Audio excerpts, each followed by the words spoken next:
So let us go for the next topic in the alkaline earth metals. So the next topic is anomalous properties of beryllium. So in the anomalous properties of the beryllium, there will be similar reasons like that of the lithium. So in the lithium's case, we saw that lithium is having small size, high polarizing power and high electronegativity and higher ionization enthalpy. So in the case of beryllium also,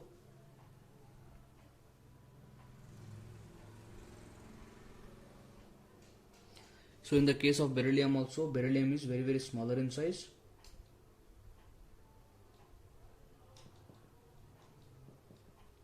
and because of the very small size, it will be having high value for electronegativity and high value for ionization energy.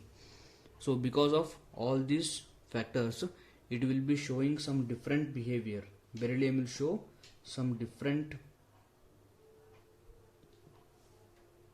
physical property and some different chemical properties. So because of these different chemical and physical properties, beryllium will be said to have anomalous or different properties compared to rest of the other family elements. So first of all, what are the points of differences between the beryllium and other alkaline earth metals? Those points we have to see.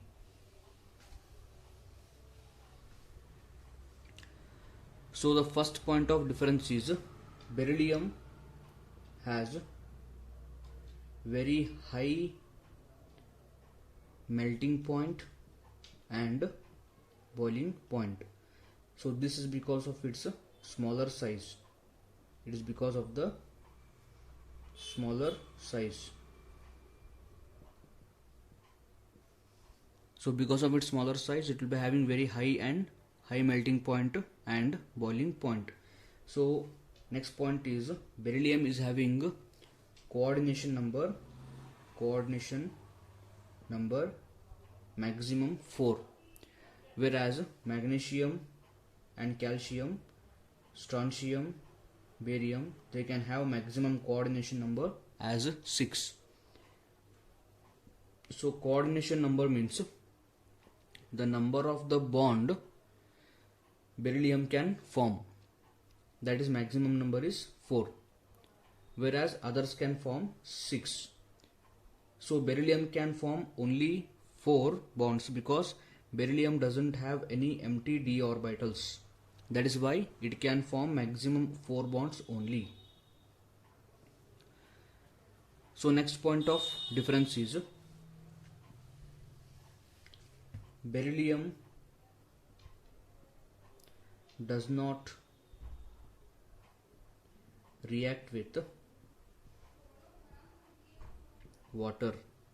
Beryllium does not react with water, whereas other elements like calcium, strontium, barium, they will react easily with water, and we are going to obtain respective hydroxides. So beryllium doesn't react with water because as soon as we take out beryllium outside in the atmosphere, beryllium is going to form a protective oxide layer around it. So this oxide layer will be beryllium oxide. So this oxide layer is continuous around the element and it is very strong. So this won't let any other gas, oxygen or nitrogen or sunlight to penetrate into the beryllium element. So because it is having a very strong oxide layer around it. So because of that reason, beryllium doesn't react with the water. So these are some different properties that beryllium will be showing compared to rest of the other family elements. So next topic is diagonal relationship. diagonal relationship between beryllium and aluminium. Diagonal relationship between beryllium and aluminium.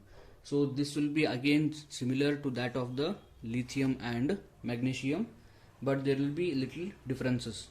So we know that elements of the second period and third period will be having similar properties when they are placed diagonally. So I'll write lithium, beryllium, boron, carbon. So third starts from sodium, magnesium, aluminium and silicon. So lithium and magnesium will have similar properties, beryllium and aluminium will have similar properties. So we are studying about this beryllium and aluminium, and we have studied about this lithium magnesium previously. So since they are present diagonally, they will be having similar atomic radius, and because they have similar atomic radius, they will be having similar value for the electronegativity also. So both beryllium and aluminium, they have electronegative value of 1.5. So this similarity is because they are present diagonally and they have similar atomic radius also. And one more thing is they have same or almost same charge by radius ratio. Charge by radius ratio. So first beryllium is having charge plus 2 and atomic radius 31. So we are going to obtain 0.064. So this will be for beryllium. Now for aluminium, charge is plus 3, radius is 53.5. So we are going to get 0.056 for aluminium plus 3. So they are having almost similar charge by radius ratio.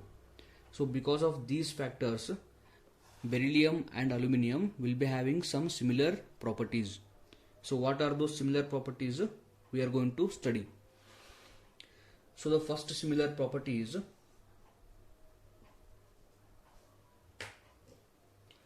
beryllium and aluminium both form oxide layer. Both form oxide layer around the elements. So beryllium forms beryllium oxide and aluminium forms aluminium oxide around the element. Next point, both forms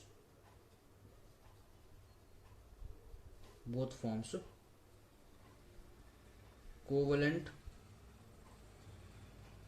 compounds. Both forms covalent compounds.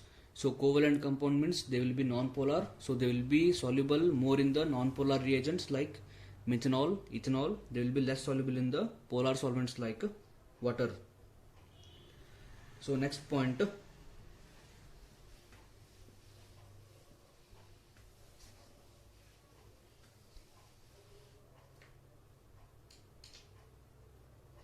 both beryllium chloride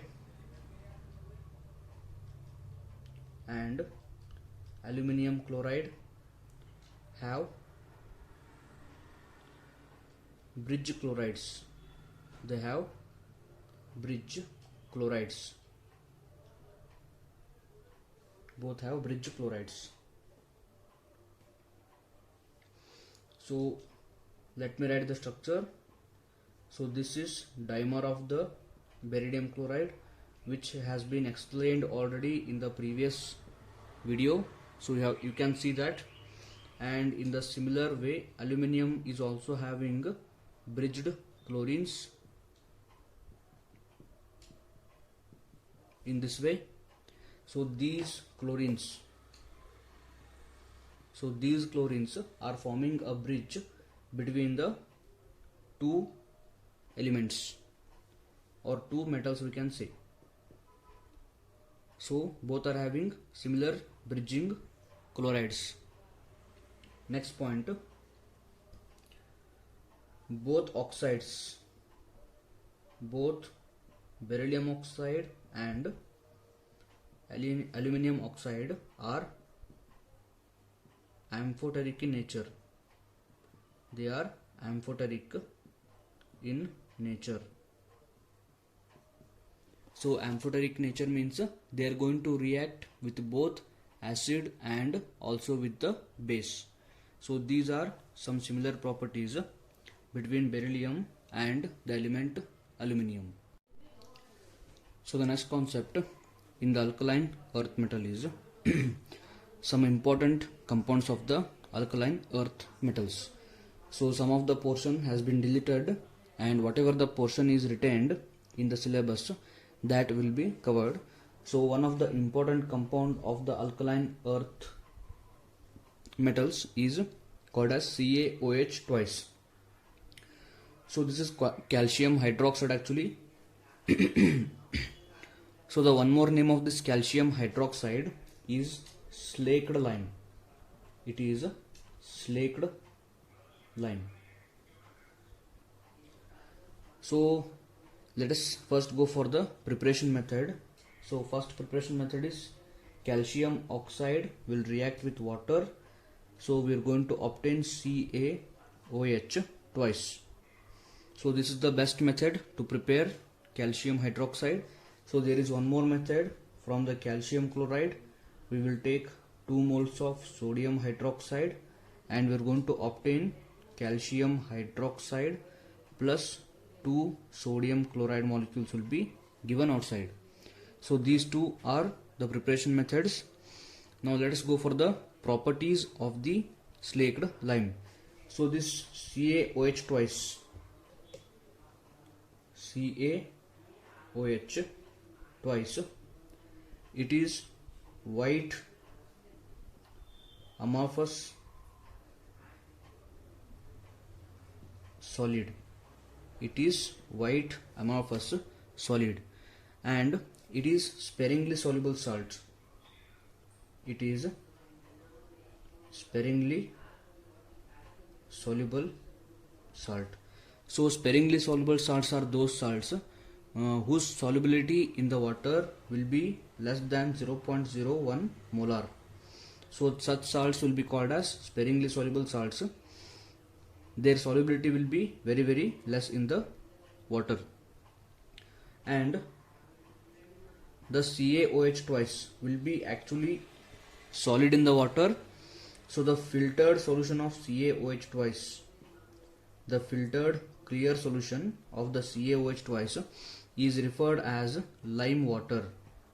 Is referred as lime water.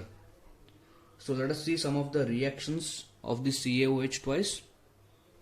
So the first reactions of CaOH twice.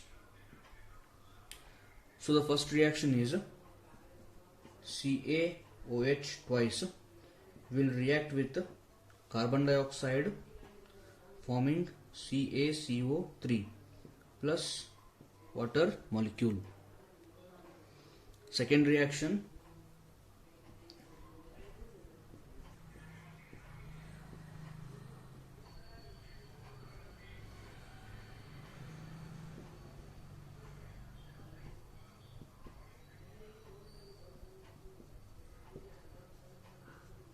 so this will be the second reaction of the calcium hydroxide. It is going to react with 2 molecules of the chlorine and it is going to form CaOCl2. So this is a constituent of bleaching powder. It is a constituent of bleaching powder. So this is the compound of the alkaline earth metal called as calcium hydroxide, and these are some preparation properties on reactions of the compounds. So the last compound in this is calcium sulfate. Calcium sulfate, that is CaSO4. So this compound will be having 3 forms. One is plaster of Paris and other is gypsum and other is simple CaSO4, which is called as dead burnt plaster. So first of all, plaster of Paris, called as POP. This POP is having formula 2CaSO4 dot single water molecule. So we can write it in two forms. We can write 2CaSO4 dot H2O, or we can write CaSO4 dot half H2O. Anything can be written, both will be correct. So we'll first go for the preparation. So we will take gypsum, that is 2CaSO4 dot 2 water molecule is called gypsum. So this will be heated and we're going to get 2CaSO4 dot H2O, so which is nothing but plaster of Paris. Now the next reaction, 2CaSO4 dot water molecule. So this is plaster of Paris. Now when this is heated above 393 Kelvin, we will get 2CaSO4 and water is eliminated. So this is called as dead burnt plaster. It is called as dead burnt plaster. It is called like this because it does not have any water molecule. So that is called as dead burnt plaster. Now the last point in this S block element chapter is about the cement. So you might all be knowing about the cement. So cement is formed by the combination of calcium oxide, silicon dioxide, aluminum oxide and magnesium oxide and Fe2O3. So these are some of the compounds that are present in the cement. So calcium oxide is present 50 to 60%, silicon oxide 20 to 25%, aluminum oxide 5 to 10%, magnesium oxide 2 to 3%, Fe2O3 1 to 2%. So this is the constituents of the cement. So cement, when water is added to the cement will be becoming hard. So one more very important constituent of the cement is gypsum. So gypsum is added in the cement. The reason why it is added in the cement is this gypsum will slow down the setting rate of cement.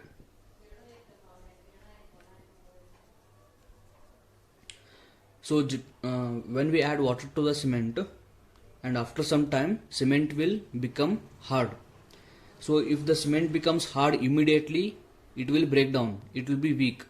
So if we add gypsum in the cement, the setting or the hardening of the cement will be happening slowly, so that the crystals of the cement will be getting more time to become strong.